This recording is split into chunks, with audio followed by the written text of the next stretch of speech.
The streets were quiet that afternoon, the kind of silence that usually meant trouble was brewing. Officer Jake Reynolds had been on the force for 5 years, and in that time he had learned one thing: power was everything. He wore his badge like a shield, believing it gave him control over anyone who crossed his path. So when he saw an older man standing near a government building, dressed in a simple leather jacket, something about him just rubbed Jake the wrong way. With a smirk, he approached, his hand instinctively resting on his holster. "Hey, old man, what are you doing here?" Jake's voice carried the kind of authority that dared people to challenge him. The man, calm and composed, turned to face him. There was something in his eyes: experience, wisdom, maybe even power. But Jake didn't recognize it. "I'm just passing through," the man replied, his voice steady, unfazed by the officer's aggressive tone. Jake wasn't convinced. He stepped closer, puffing out his chest, his grip tightening around his gun. "I don't like your attitude," he said, pulling the weapon from his holster. "You think you can ignore me?" "I'm the law here." A few bystanders gasped, pulling out their phones, sensing that something was about to go horribly wrong. But the older man didn't flinch. He simply let out a quiet sigh, as if he had seen this kind of behavior too many times before.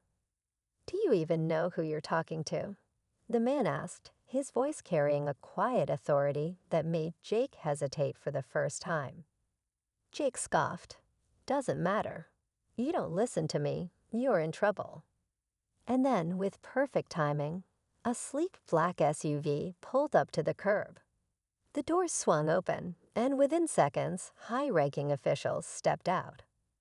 The color drained from Jake's face as he watched them rush toward the man he had just humiliated. That's when it hit him. He had just pulled a gun on the U.S. Attorney General.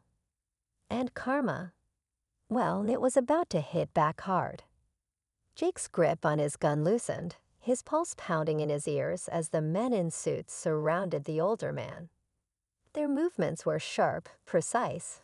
These weren't just any officials. Secret Service. His breath caught in his throat. What had he just done? One of the agents stepped forward, his expression hard as stone. "Sir, is everything all right?" he asked, his sharp eyes flicking from Jake to the man he had threatened.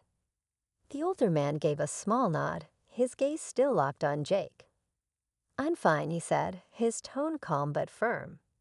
"Though I'd say this officer has some explaining to do." Jake swallowed hard, his mind racing. He had always prided himself on being in control, but now, standing face to face with a man powerful enough to change his entire life with a single phone call, he felt small. His badge, his gun, none of it mattered now. One of the agents glanced at Jake's name tag. "Officer Reynolds, do you even know who this is?" Jake hesitated, his mouth suddenly dry. He knew now, but admitting it out loud felt like sealing his own fate. The agent didn't wait for an answer. "This is the United States Attorney General, the highest law enforcement officer in the country, and you just pointed a gun at him." The weight of those words crashed down on Jake like a ton of bricks. The crowd that had gathered now whispered among themselves, some recording, some shaking their heads. Jake could hear the murmurs, words like power trip and career-ending mistake floating through the air. The Attorney General didn't move, didn't raise his voice. Instead, he studied Jake, as if deciding what to do next. "Tell me, Officer Reynolds," he said slowly, "is this how you protect and serve?"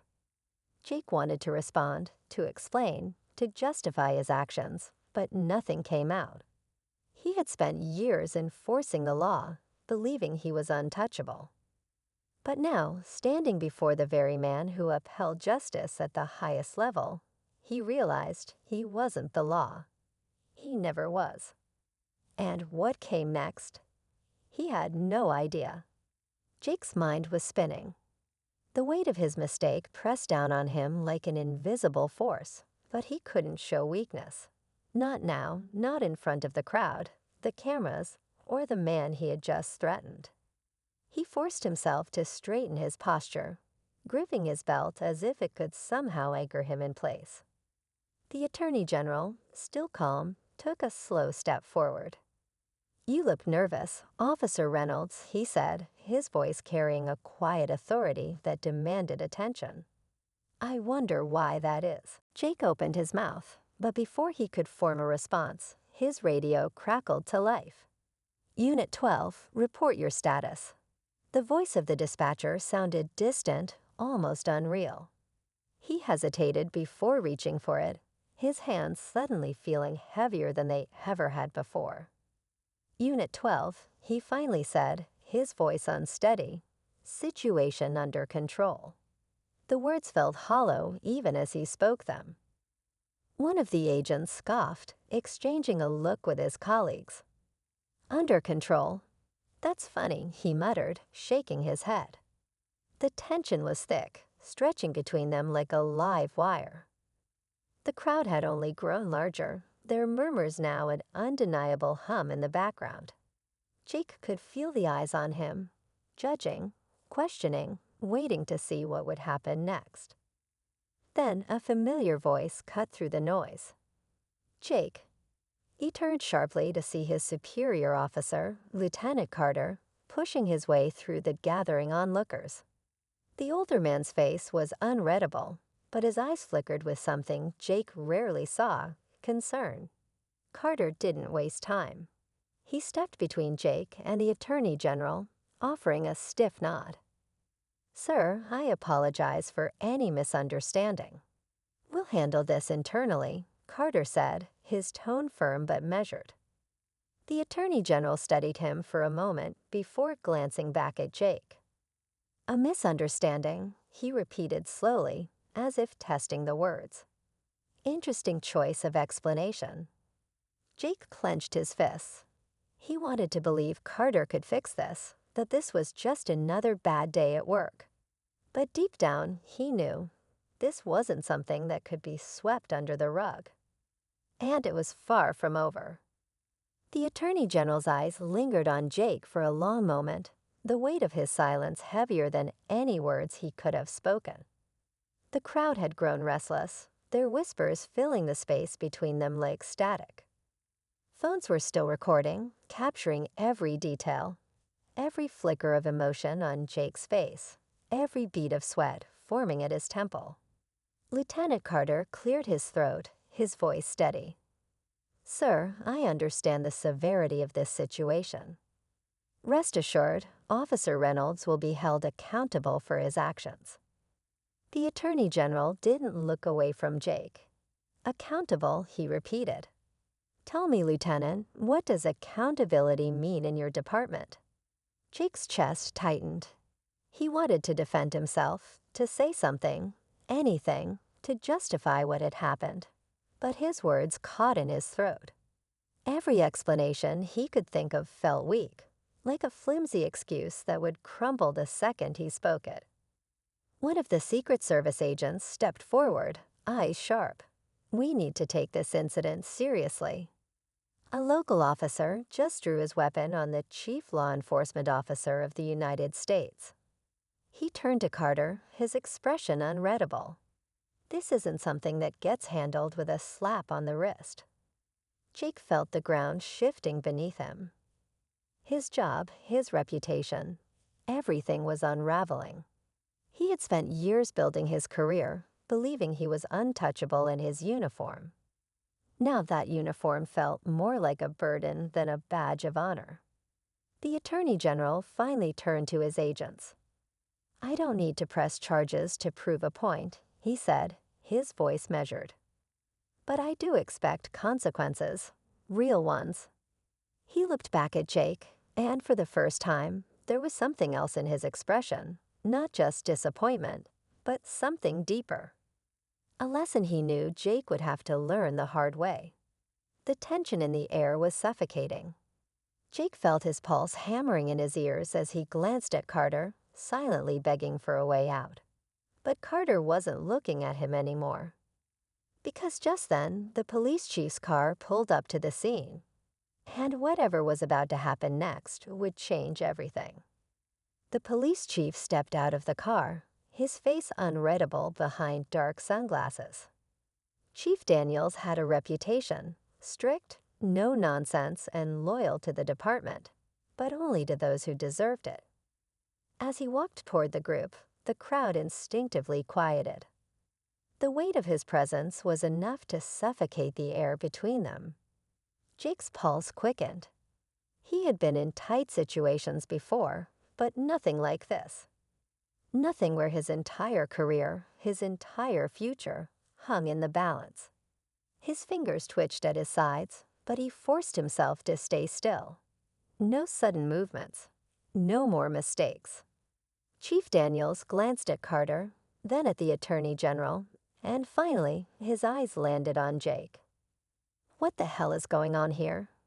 His voice was calm, but there was a sharp edge to it, a quiet warning that made Jake's stomach turn. Before Carter could speak, the Attorney General took a step forward. "Your officer thought it was appropriate to pull a weapon on me," he said, his tone even but firm.